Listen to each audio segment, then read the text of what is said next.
The icy wind cuts through soaked clothes as salty spray stings the face, every breath a bitter reminder of the endless ocean. The creaking timbers groan under relentless salt water, a haunting symphony of survival. The horizon blurs in shades of grey, promising land but often delivering only darkness and loneliness. Amid this vast, unforgiving sea, sailors face not just storms but deadly accidents. Ferrules snapping, ropes fraying, decks flooded with seawater. These brave souls, driven by dreams of new worlds, endured unimaginable hardship, risking death with every voyage. Their stories reveal the fragile human spirit clinging to wooden ships amid nature's fury, where even a small iron mishap could be fatal. As you listen, remember the courage that carried them across treacherous waters. If you're passionate about maritime history, hit subscribe to reach 3,000 followers and tell us where you're watching from. Let's keep these stories afloat.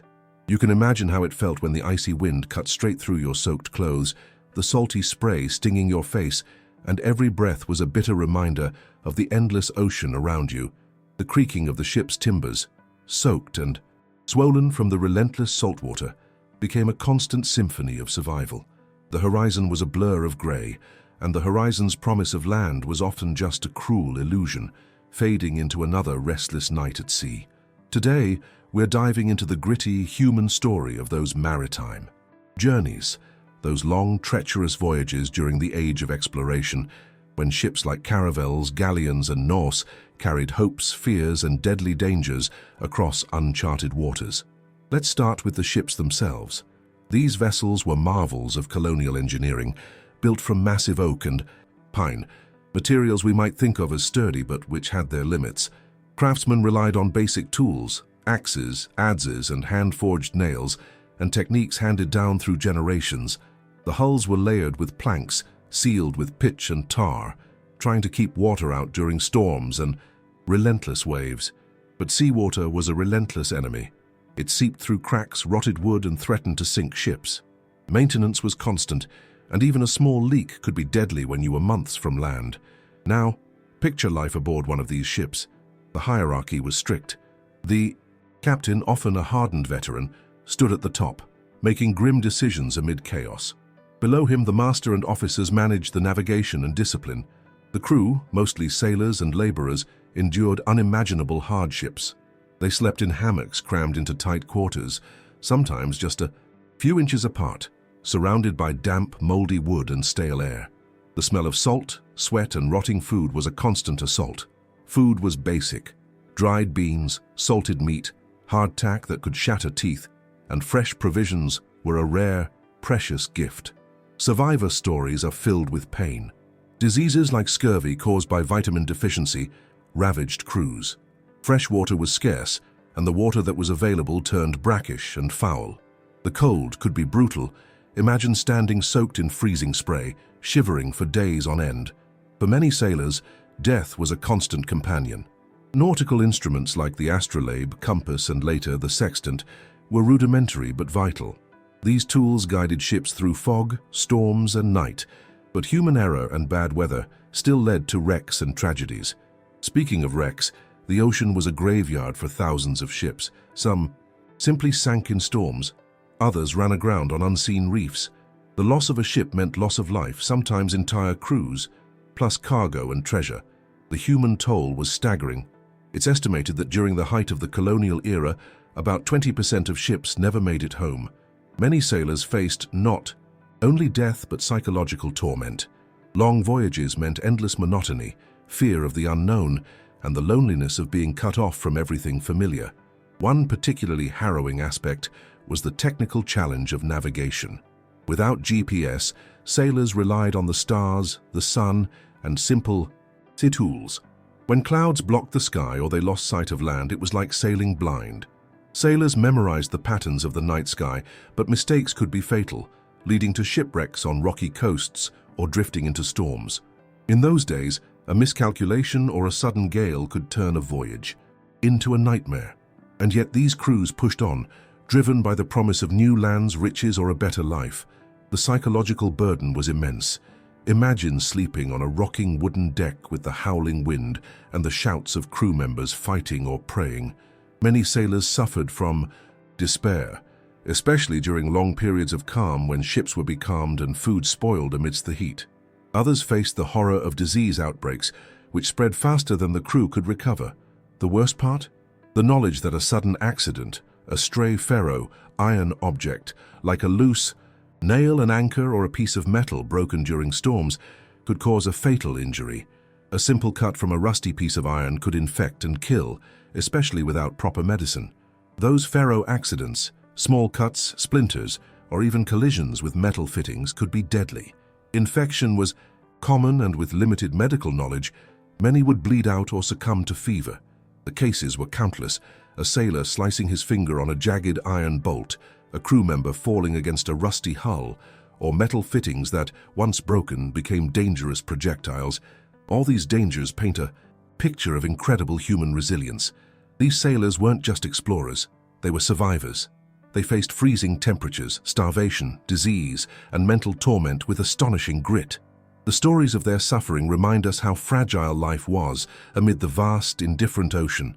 Each shipwreck, each death, is a stark testament to the perilous nature of the age of exploration, a time when the human spirit pushed into the unknown, often paying the ultimate price. And so, as we look back, it's crucial to remember the human stories behind the sailing charts and discovery maps. Every voyage was a battle for survival, against storms, disease, and despair. These tales aren't just about explorers reaching new lands. They're about the countless lives lost or forever changed in the endless, unforgiving sea. Can you imagine how it feels to be crammed onto a wooden ship, the air thick with salt and mold, the deck beneath your feet creaking like an old bone, the wind cutting through thin sails, and the relentless spray of the ocean soaking every inch of you? It's cold, brutal, and unrelenting. Now picture that for months on end, with no land in sight, just endless blue and a sky.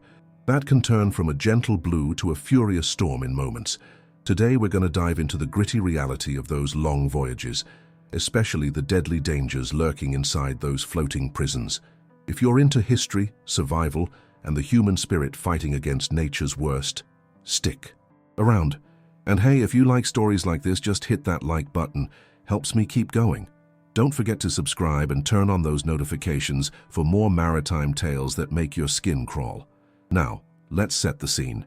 It's the age of exploration, the 15th to 18th centuries, when explorers, traders, and pirates dared to venture into uncharted waters. Ships were the backbone of this global push, but they weren't the sleek vessels we see today. No, these were bulky, wooden behemoths, often built from over 1,000 trees each.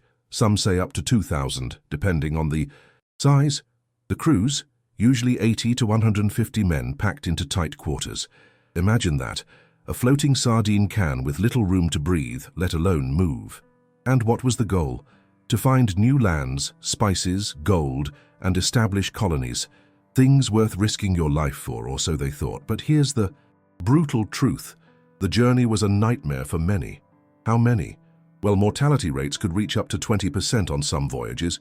Yes, 1 in 5 sailors wouldn't see land again. And it wasn't just the storms or pirates. It was often something far more insidious, the deadly ferro accidents that could happen at any moment. Today we're going to reveal the horror behind those metal mishaps and the human toll they took. You see, ships of the time weren't made of iron, but iron played a key role in their equipment. Anchors, cannons, tools, and the worst, most lethal accidents involved ferro, or iron, broken or misused. Imagine a crew working, hammering, or repairing in the tight spaces of a ship. Suddenly, a piece of iron snaps or slips, cruel but real. These accidents could tear through a man's body like a lightning bolt, iron shards flying through the air, sharp and cold, slicing skin and gouging flesh. Blood sprays, screams echo over the roaring ocean. It was chaos and survival was slim. But it wasn't just the ferro accidents that haunted these voyages. The ships themselves, often made from over 1,000 wooden planks, were a constant threat. Wear and tear, rot, and the threat of and the fire.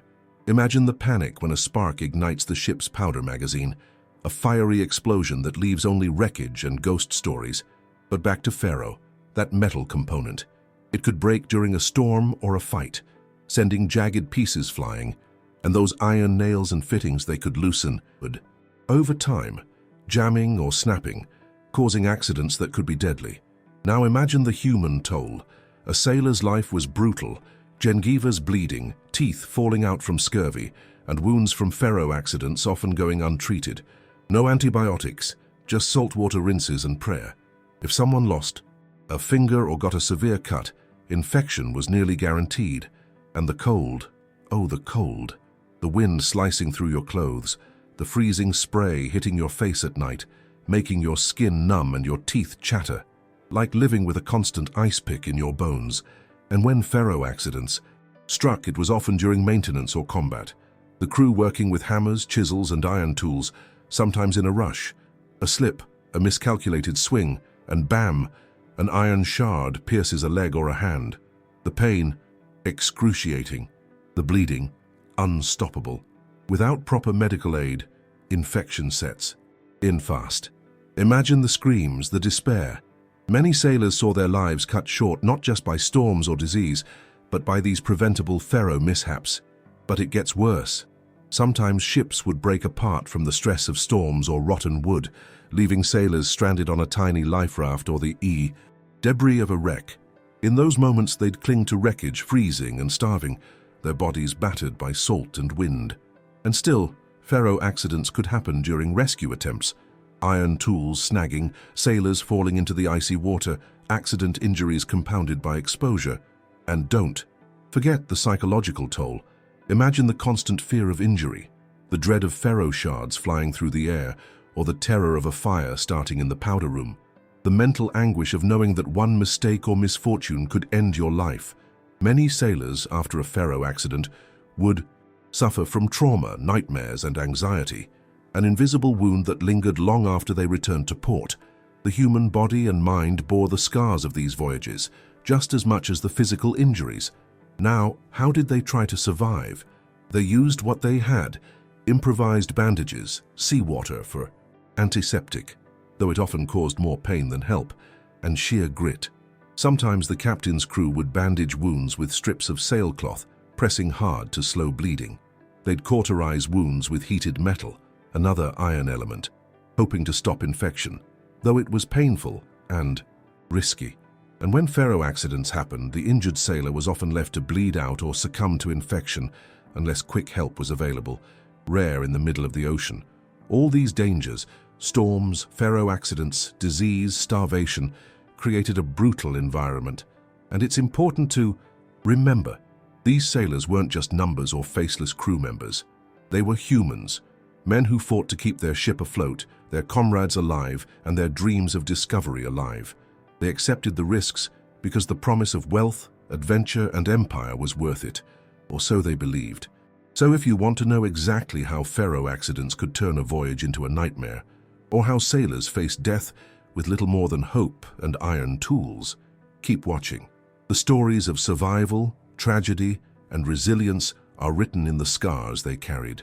And trust me, understanding this makes us appreciate how far we've come today, how modern ships, safety standards, and medical care save lives that once were lost in a single crack of ferro or a burst of storm fury. But I won't spoil everything now. There's so much more to uncover. Stories of heroism, despair, and human endurance. If you're into this kind of history, I've got plenty more stories that will keep your eyes wide open. Just stick around. Remember, behind every shipwreck or accident, there's a human story waiting to be told. Imagine yourself standing on the deck of a wooden ship hundreds of years ago, in the age of discovery. The sun beats down, the salty breeze stings your nostrils, and the creak of the hull underfoot is constant. Now picture the chaos beneath that deck, where danger lurks in every creak and squeal of the ship. It's not just storms or pirates you need to worry about. There's a silent, deadly threat that could strike at any moment. Ferro accidents. Ferro, meaning iron, was the backbone of these ships. Without it, the sailing world would collapse. The iron bolts, nails, fittings, that's what held these fragile floating prisons together. But iron was a double-edged sword. It kept the ship intact, but it also created dangerous weaknesses. Cracks, corrosion, and sudden failures could transform a voyage into a nightmare. And the worst part? When ferro accidents happened, they often led to injuries that no sailor could ignore. They'd see men bleeding, sometimes fatally, because of a Snapped chain or a broken bolt. Let's step into the shoes of those sailors. You're on the deck during a storm, rain pelting down, wind howling like a banshee. Suddenly, a loud crack echoes through the ship. You look up. One of the iron support beams snaps, sending a shower of sparks and splinters. Flying. The ship shudders violently. Men tumble, screams echo. That's ferro failure. An instant catastrophe. Back then, fixing this was no quick patch. You had no modern welding or steel reinforcements. The sailors relied on what's called cold repair, improvised solutions with the limited tools they had. They'd grab strips of sailcloth, torn from torn sails, and press them against cracks using ropes to hold them tight. But that's just a temporary fix. The real fix demanded ironwork, heated and hammered into shape, or wooden braces clamped up. Sometimes they'd even pry open the crack, pour molten lead or heated iron to seal it. But that was dangerous, the heat, the sparks, the risk of setting the ship on fire, cruel but real. And the danger was relentless. A broken bolt could lead to a chain snapping, which might cause the mast to collapse. That, in turn, could cause a cascade of failures, loss of rigging, leaks, even sinking. One man's misfortune could make the whole vessel vulnerable, and it wasn't just the ship that paid the price, it was the sailors. Men with gashes in their hands, shattered fingers crushed by falling metal, or worse, ripped apart by flying shards of iron, during a ferro failure. Now imagine the human toll. Sometimes a sailor's leg or arm would be caught in the falling debris. No antiseptics like we have today, just seawater, salty and stingingly cold, poured over wounds. It might slow infection temporarily, but often infections took hold. Gums would bleed, teeth loosen, fever would set in. They'd fight in agony, sometimes for days, until infection or blood loss claimed them. For others, the pain was so intense they'd faint, only to wake up with their clothes soaked in blood, trembling from shock. One harrowing story involves a sailor named Marco, who was caught during a ferro accident. An iron bolt sheared apart, leaving a jagged jag in his leg. The crew, desperate, tore off a piece of sailcloth, pressing it into the wound to slow bleeding. But no antiseptic was at hand, only seawater, which made the pain worse. They had to cauterize the wound with heated iron to stop bleeding and infection. Imagine the screams, the smell of burning flesh mingling with the salty air. That was their grim reality. But it wasn't just accidents at sea. The ship itself was a ticking time bomb. Iron corrosion was constant. Salt water seeped into every crevice, eating away at the metal and wood alike. They used mixtures of vinegar and tar to slow rust, but it was a losing battle. About 20% of shipwrecks during this era were caused by ferro failures, at least one iron part giving out at a critical moment, and when ferro failed, it often meant disaster, sinking, capsizing, or losing the entire crew. Up to 2,000 trees could be cut down for a single ship, and yet, despite all that effort, the ship's metal components could weaken over time. The sailors knew this. They kept a wary eye on the iron fittings, but often you could see the cracks only when catastrophe was imminent. So what did they do? How did they survive such relentless dangers? Well, it wasn't just luck. They improvised with what they had: copper nails, wooden patches, and sometimes a bit of iron scrap. They'd reinforce weak spots with extra planks or tighten loose fittings with makeshift tools. But every fix was temporary. It was a constant game of patch and pray. And here's the kicker. Modern ships have sensors, steel reinforced with alloys, and advanced diagnostics. Back then, it was all human judgment and hope. Think about that. Sailors relied on their senses, their experience, and sheer grit. They could tell by the sound of a creak or the feel of a tremor if failure was near. And if the worst happened, they'd bandage wounds, pour seawater, or burn a little iron to cauterize. It sounds primitive, but it was all they had. Imagine a young sailor, just 17, seeing his ship fracture in half. His heart pounding, fingers trembling, he clings to a piece of wreckage, blood pouring from a ferro-induced injury. Another crew member screams for help, desperately pressing cloth to a severed finger. The scene is chaos, sounds of splintering wood, screams, the rush of salt water, the metallic clink of iron. And yet, amidst all that horror, they fought to survive. Now, compare that to what we have today. Modern ships are built with corrosion-resistant alloys, sensors detect cracks before failure, and onboard medical supplies can treat wounds. instantly. No more waiting days for a doctor, or fixing with sailcloth and molten iron. The evolution is astonishing, but the human stories behind those pharaoh failures are what truly resonate. Men risking their lives, improvising with limited tools, battling injuries and despair, those are the stories. Etched into history's scars, every Kraken failure was a human tragedy, a test of endurance, courage, and ingenuity. And if you want to dive deeper into how these accidents shaped maritime history, how sailors faced death with little more than hope and metal tools, I've got plenty more stories to tell. The scars aren't just on ships or metal, they're on human lives, on human resilience.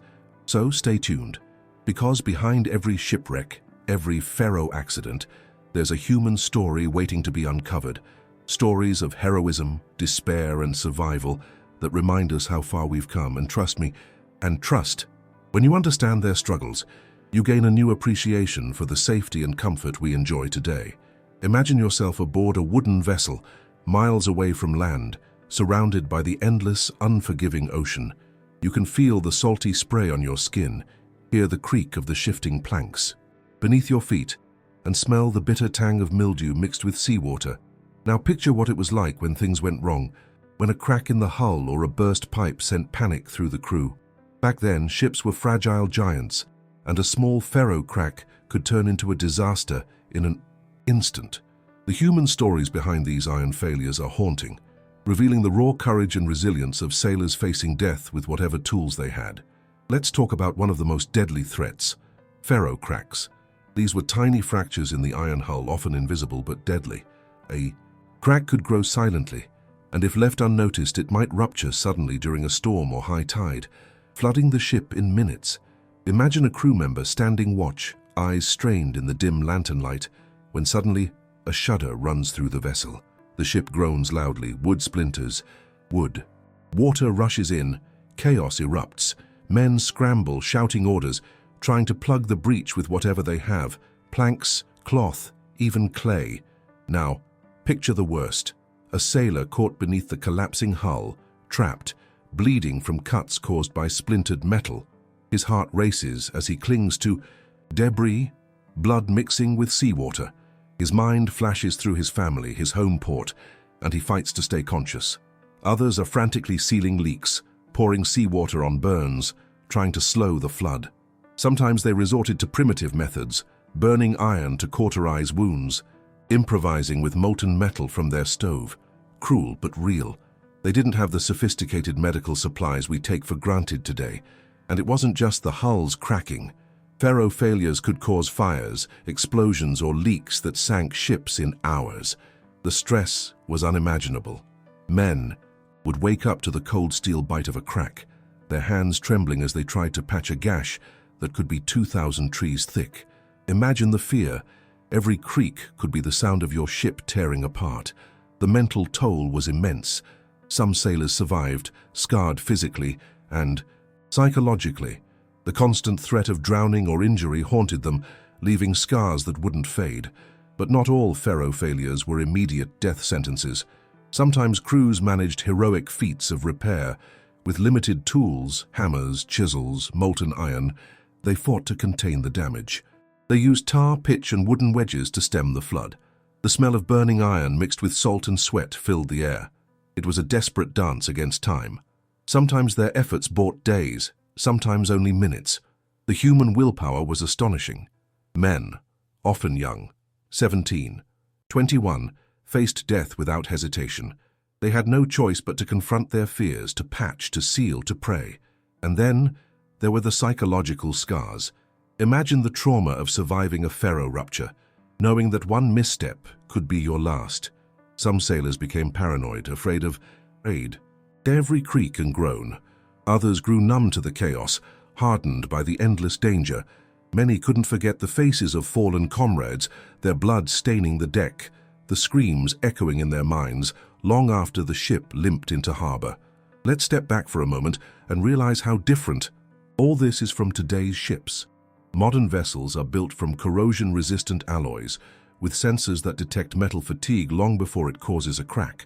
Instead of improvisation, we have algorithms and remote diagnostics. Medical supplies can treat injuries instantly, antiseptics, stitches, painkillers, and if a ship is in trouble, it can communicate with rescue teams and get help before disaster strikes. No more waiting in terror, hoping the patch holds. Today, we owe a debt of gratitude to those sailors who faced Pharaoh failures with nothing but their courage and limited tools. Their sacrifices and struggles laid the groundwork for safer maritime travel. Their stories remind us that resilience isn't just about strong ships, it's about the human spirit. Every scar, every story of survival is a testament to that. Think about the moments of pure human grit. Imagine a crew member with bloodied hands, exhausted but refusing to give up, pouring molten iron into a crack in the hull, hearing the crackle as it cools, or the young sailor whose trembling hands tighten a wooden wedge, praying the ship holds.